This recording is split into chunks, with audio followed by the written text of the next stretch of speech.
अस्सलाम वालेकुम। Welcome to the concepts of physics. बहुत सारे स्टूडेंट्स ने मुझे ये थोड़ी रिक्वेस्ट की थी कि सर जो इस साल का मॉडल पेपर है 2023 का, इसकी सॉल्यूशन हमें समझाएं और इसकी सॉल्यूशन हमें बताएं कि क्वेश्चन जो हैं वो आ रहे हैं वो किस तरह से हमें इसको रेस्पॉन्स करना होगा, इसका किस तरह से इसका हमें आंसर लिखना होगा। तो अभी आपको मैं यहाँ पे सॉल्यूशन बता रहा हूँ, सॉल्यूशन ऑफ मॉडल पेपर 2023। तो सबसे पहले क्वेश्चन ईआरक्यू से स्टार्ट करते हैं। क्वेश्चन है, Ali produce a sound in a big empty hall. He hears a recurring sound resembling to his original sound. Name and define the phenomena of the sound that Ali observed. And number 2, explain how it produce in 4 points. अब जो question की demand है, आपने उसकी demand को पूरा करना है। अगर फर्स्ट पार्ट में कह रहा है name and define the phenomena of the sound wave that Ali observe, मतलब अली जो ऑब्जर्व कर रहा है उसका फेनोमेना आपने बताना है। और दूसरा यहाँ पे पूछ रहा है explain how it is produce in 4 points, मतलब जो उसने फेनोमेना चेक किया, जो उसकी ऑब्जर्वेशन थी, उसके 4 पॉइंट्स में आपने उसको एक्सप्लेन करके आपने बताना है। तो इस क्वेश्चन का जो रेस्पॉन्स है वो क्या है, the phenomena that Ali observed is called an echo. अब वो जो किसी हॉल में, एम्प्टी हॉल में खड़ा हुआ है, उसकी आवाज़ जो है, अगर वो बोल रहा है तो उसकी आवाज़ बार बार रिफ्लेक्ट होके उस तक वापस आ रही है। तो उसने जो ऑब्जर्व किया तो वो क्या था, वो एको था। An echo is reflection of sound waves of a surface such as a wall or ceiling that returns to the listener ear after a noticeable delay, creating a distinct repetitions of the original sound। अब जो depend करता है कि जो दीवारें हैं या ceiling है, वॉल्स हैं, तो उसके दरमियान अली जो है कितना से दूर खड़ा हुआ है या क्या है। तो डिले जो हो रहा है, उसकी आवाज़ जो रिफ्लेक्ट होकर वापस उस तक आ रही है, डिले जो हो रहा है वो डिपेंड करता है उसके डिस्टेंस के ऊपर।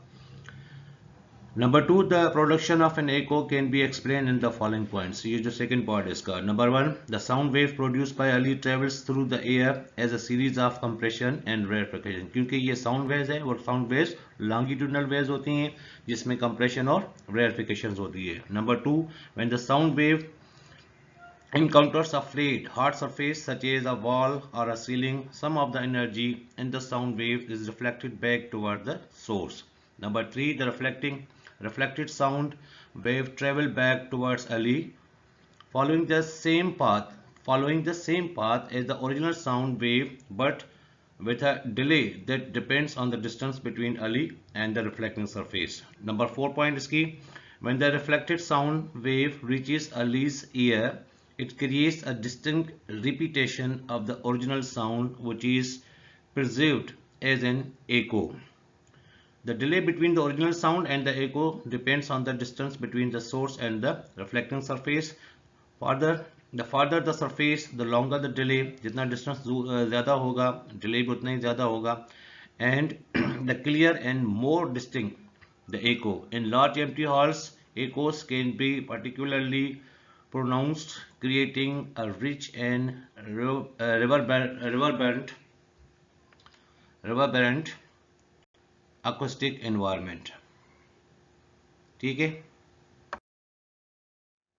अब इसी ईआरपी का सेकंड क्वेश्चन है, why large electrostatic charges can be dangerous, give 2 examples of it from daily life.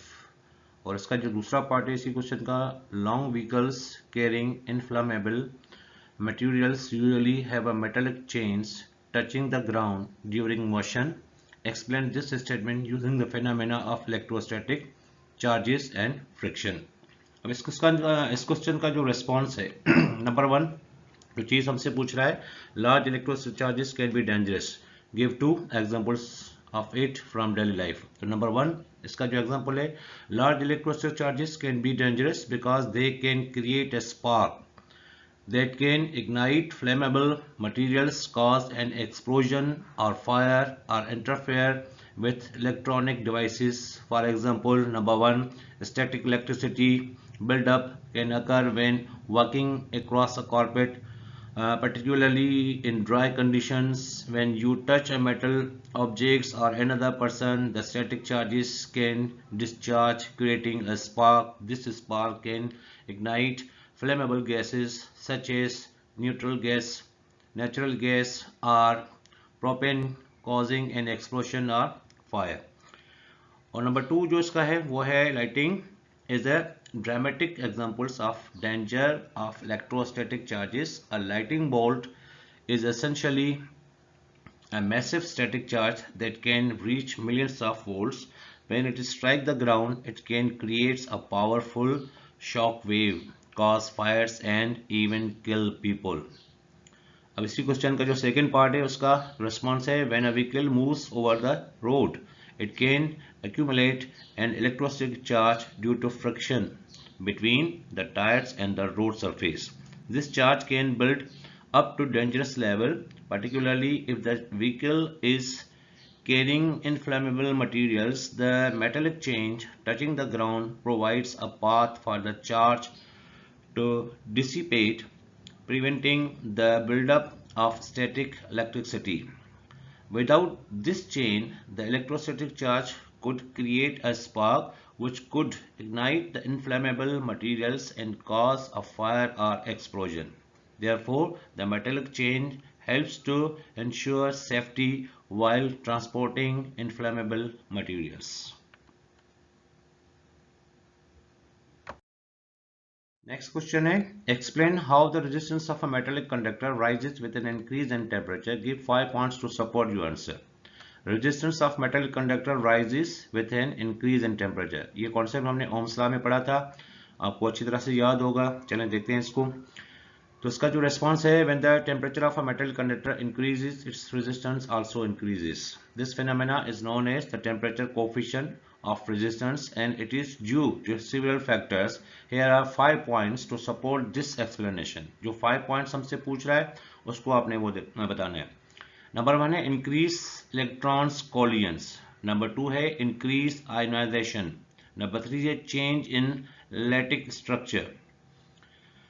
और नंबर 4 है चेंज इन इलेक्ट्रॉन मोबिलिटी और नंबर 5 है इंक्रीज थर्मल वाइब्रेशंस. तो इसकी डिटेल भी लिखी हुई है, इसको अच्छी तरह से पढ़ लीजिएगा, इंशाल्लाह आपको सारा कॉन्सेप्ट जो है वो क्लियर हो जाएगा. Next question, a simple pendulum is attached with a 4 metre long string. Number 1, find the time period of a simple pendulum if it is placed in an elevator moving upward with an acceleration of 8 metre per second square. मतलब एक elevator है और वो upward direction में move कर रहा है with acceleration of 8 metre per second square. Number 2, if the elevator is moving downward with an acceleration of 8 metre per second square then what will be its time period. मतलब दोनों सूत्रों में वो आपसे टाइम पीरियड मांग रहा है, time period आपसे पूछ रहा है.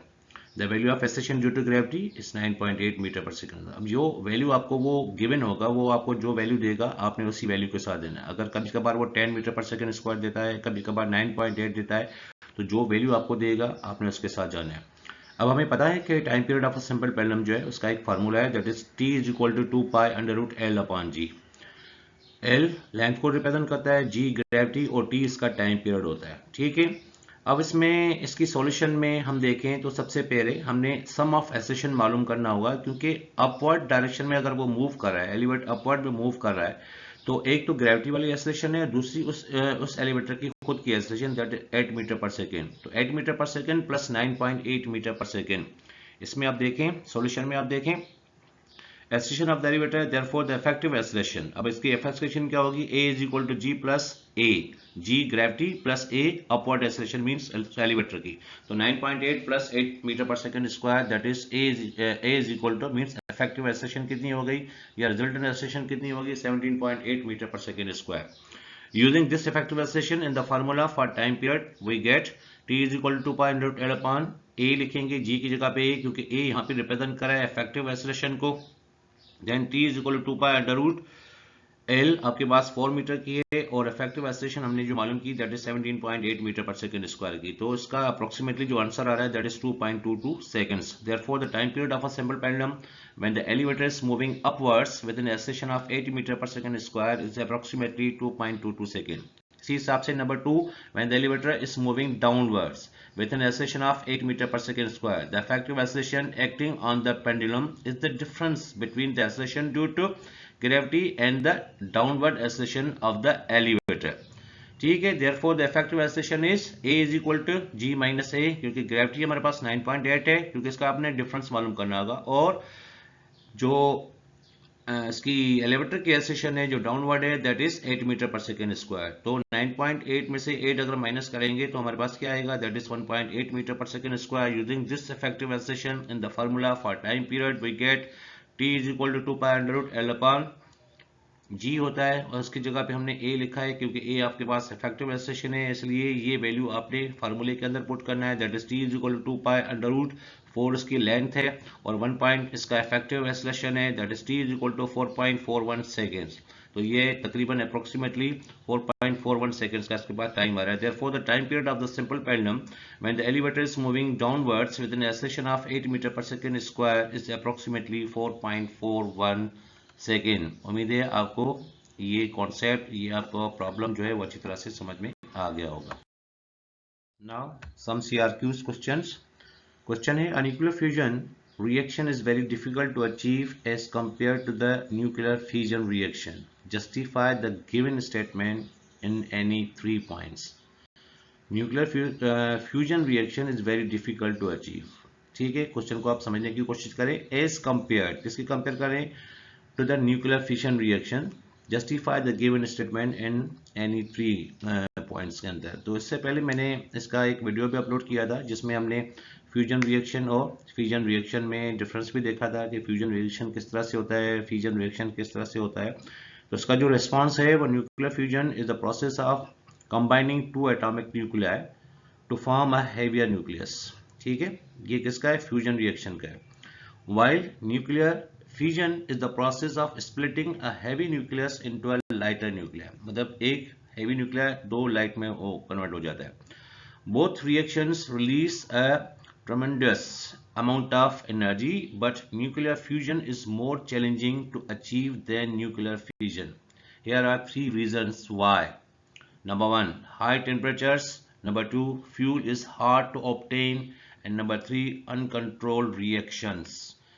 इसको आपने अच्छी तरह से, बाकी इनके जो मैंने इसके रिस्पॉन्स में इसके जो 3 पॉइंट्स हमने लिखे हैं, उन 3 पॉइंट्स को आप अच्छी तरह से पढ़ के इसको अंडरस्टैंड करके अपने पास नोट कर लेंगे।